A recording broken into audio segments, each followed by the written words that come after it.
Boa noite, queridos irmãos e irmãs. Que a paz do Mestre Jesus continue vibrando em nossos corações hoje e sempre.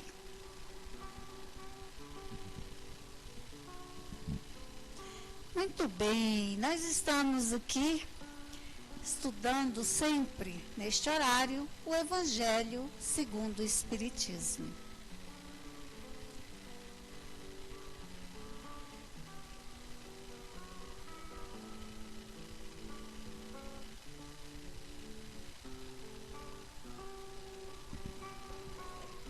E nós já aprendemos com a doutrina espírita a importância do instrumento casamento para o nosso progresso. Allan Kardec perguntou aos espíritos, lá no Livro dos Espíritos, na questão 695, será contrário à lei da natureza o casamento, isto é, a união permanente de dois seres?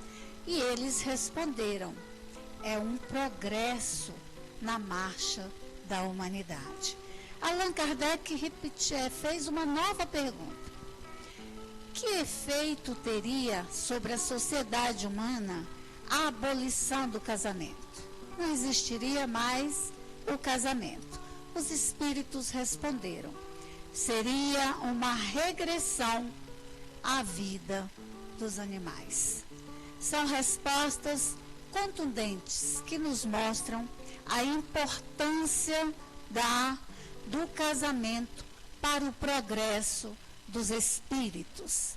Emmanuel, na obra Vida e Sexo, nos diz o seguinte, que o casamento, como uma união permanente de dois seres, implica o regime de vivência pelo qual duas criaturas se confiam uma à outra no campo da assistência mútua, refletindo as leis divinas da criação e desenvolvimento de valores para a vida.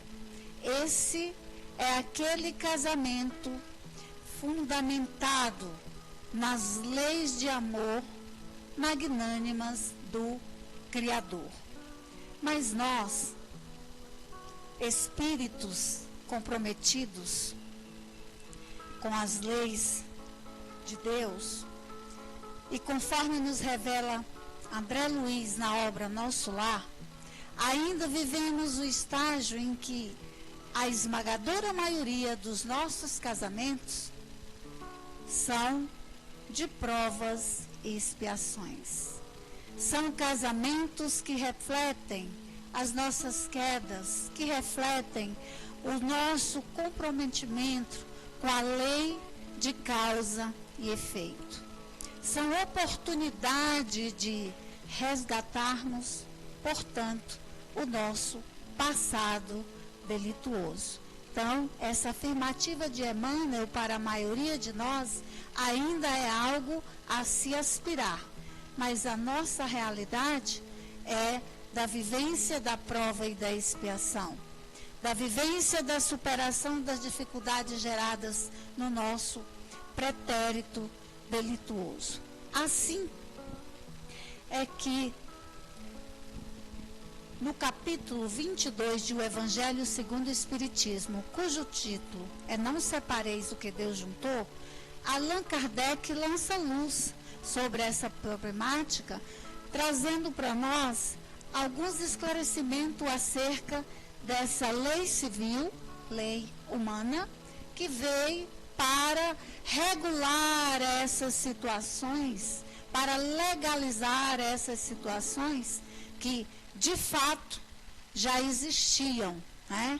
Já havia uma separação e o divórcio vem como lei humana para legalizar essa situação. Allan Kardec afirma que é uma lei humana que não é contrária à lei de Deus. E esse é um dos questionamentos que nós pretendemos responder durante a nossa palestra. Um outro questionamento acerca do divórcio que nós pretendemos trazer é em quais condições a doutrina espírita admite a adoção do divórcio, que embora em alguns casos seja necessário, os espíritos nos revelam que deve ser dificultado ao máximo, para que nós possamos aproveitar a oportunidade que nos é ofertada das uniões, para transformarmos as nossas dificuldades pretéritas, aprendendo a nos respeitar, aprendendo a conviver, aprendendo a perdoar e transformando essa oportunidade num ganho, num crescimento para os nossos espíritos. Jesus, em diálogo com os fariseus, afirmou: não separeis o que Deus juntou. Por que então, perguntaram os fariseus, Moisés ordenava que o marido desse à sua mulher um escrito de separação e a despedisse? E Jesus respondeu: foi por causa da dureza do vosso coração que Moisés permitiu despedir-se vossas mulheres. Coração duro, coração já dominado pelo orgulho, pelo egoísmo, pela vaidade. Naquela época, as relações marido e mulher eram totalmente de dominação do homem. Havia uma verdadeira tirania, representando esse egoísmo, essa dureza de coração do esposo para com a esposa. Jesus continua: por isso eu vos declaro que aquele que despede sua mulher, a não ser em caso de adultério, e desposa outra, comete também adultério. E que aquele que desposa a mulher que outro despediu, também comete adultério.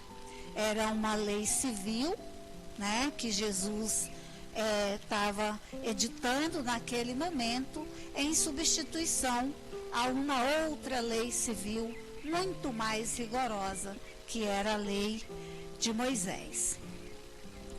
De tal forma que quando Allan Kardec diz que o divórcio não é contrário à lei de Deus, é porque o divórcio simplesmente legaliza uma situação que de fato já existia de separação, muito especialmente naquelas uniões cuja motivação não se deram pela lei de amor.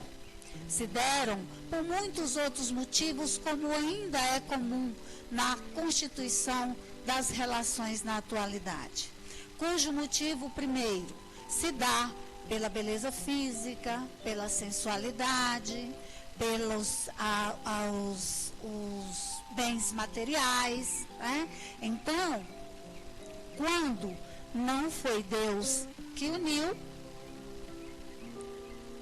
não infringe-se a lei de Deus quando há essa separação pelo divórcio.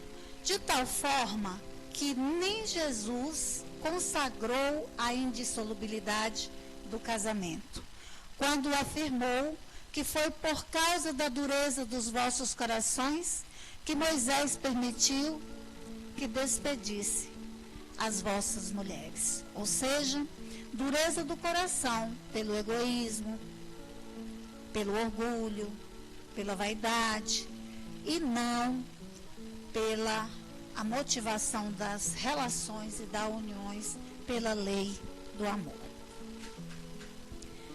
Jesus ainda acrescenta que no começo não foi assim. O que significa essa expressão? Significa que na origem da humanidade, quando os homens ainda não estavam pervertidos pelo orgulho, pela vaidade, pela ambição, ou seja, no terreno do seu coração ainda reinava o princípio do amor, Porque nós não fomos criados para a maldade, nós fomos criados para a felicidade. E nós que hoje nos optamos, né, por essas escolhas difíceis, porque se aqui estamos é porque nos comprometemos com a lei de Deus e precisamos nos reharmonizar com ela, nós sabíamos sim amar, porque nós temos em nós a essência divina do amor. Mas nós também vivemos regidos pela lei do livre-arbítrio. Nós podemos fazer as nossas escolhas. Em um determinado momento da nossa vida, nós fizemos as escolhas erradas e caímos e precisamos nos reharmonizar com essa lei. Então, o significado de no começo não foi assim, é que na origem da humanidade, quando os homens não estavam pervertidos pelo orgulho, pelo egoísmo, pela vaidade e pela ambição, as uniões se davam pela lei magnânima do amor. Viviam segundo, portanto, a lei de Deus, que nos manda, amemo-nos, respeitemos-nos uns aos outros. Nenhum ensejo, portanto, se dava ao repúdio. Porque o ensejo ao repúdio se dá exatamente quando não se leva em consideração a lei de amor. O repúdio. O que era o repúdio? Uma lei civil que é admitida por Jesus no caso de adultério, como a gente viu relatado anteriormente. Essa lei constituía-se do estabelecimento da proibição de se casar com a mulher repudiada. E Jesus tinha uma finalidade, tinha um propósito. E ele aproveitava todas as ocasiões e aproveitou essa ocasião com o propósito da edição dessa lei civil, com a finalidade de abolir o uso bárbaro. A lei mosaica mandava que as mulheres que fossem pegas em adultérios, elas seriam lapidadas, quer dizer, elas seriam mortas, apedrejadas, né? Então, Jesus, querendo abolir esse costume bárbaro, ele substituiu a lei de Moisés por uma outra lei que acabava com a lapidação. E com isso, Jesus deixou um ensino imorredouro para as nossas almas. Quando ele disse para aquela mulher que estava lá na praça, com todos aqueles que apontavam o seu erro, querendo que Jesus confirmasse o processo da lapidação, e ele pede, mostrando para todos nós o nosso comprometimento nessa área diante da lei de Deus, e pede que atire a primeira pedra aquele que tivesse em pecado. E ninguém atirou. Por quê? Porque somos almas comprometidas com a lei de Deus. E devemos trabalhar em nós a lei do perdão, devemos trabalhar em nós a indulgência para com os outros da mesma forma que desejamos a indulgência para conosco. Com essa lei, Jesus também nos ensinou isso. Era uma lei civil, portanto, substituída por outra lei civil. Mas como todas as leis dessa natureza, tinha de passar pela prova do tempo. E o divórcio, que também é uma lei civil. Ela, por ser uma lei civil humana, ela é diferente em todas as épocas, em todos os lugares, dependendo do costume das criaturas, da forma como vivem, da forma como regulamentam as suas sociedades, né?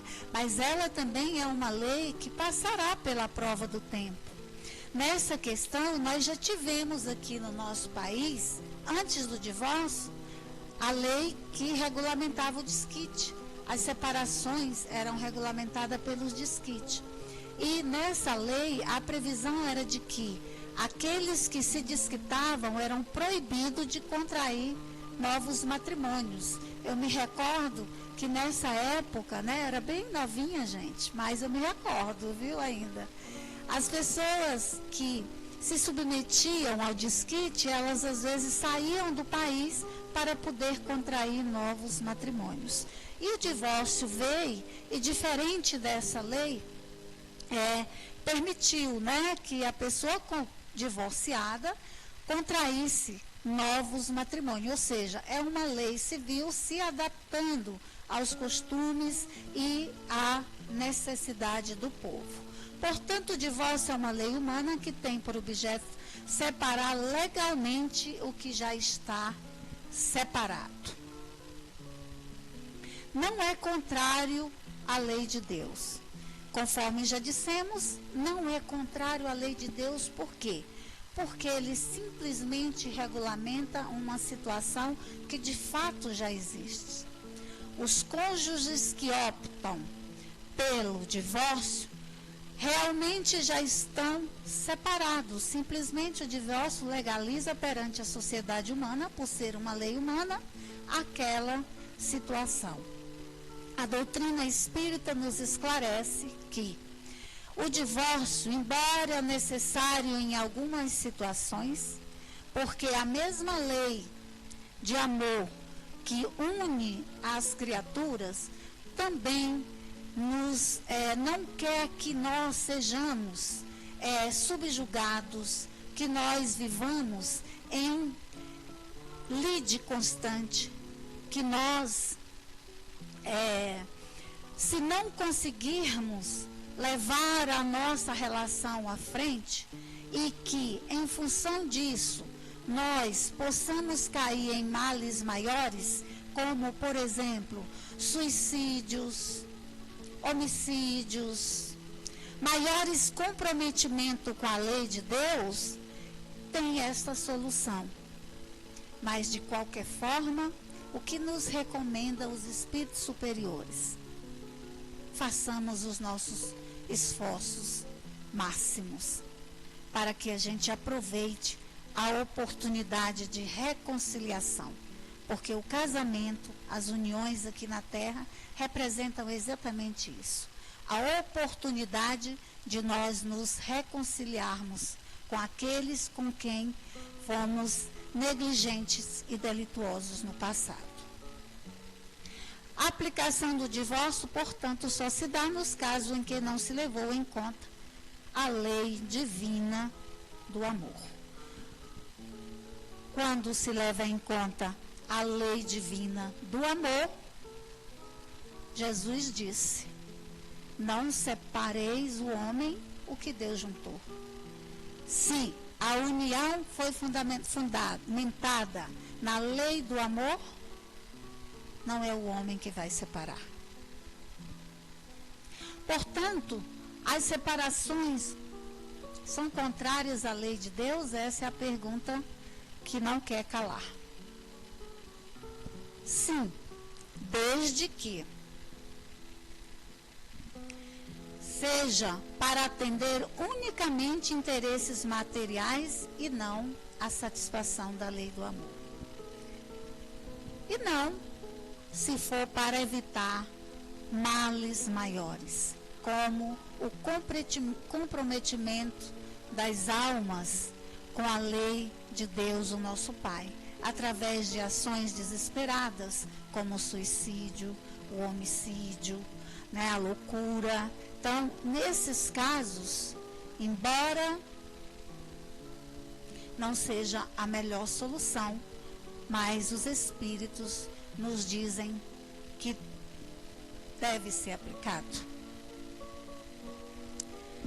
Finalizando, concluindo então a nosso estudo, com Emmanuel, no livro Vida e Sexo, ele nos diz: divórcio, às vezes, constitui medida justificável nas convenções humanas, mas quase sempre não passa de moratória, quer dizer, de adiamento da dívida, para resgate em condições mais difíceis, com juros de escorchar, quer dizer, juro de descascar, quer dizer, eu acho que a gente está bem habituado com essa nomenclatura, né? Juros altos, nós somos bem familiarizados, né?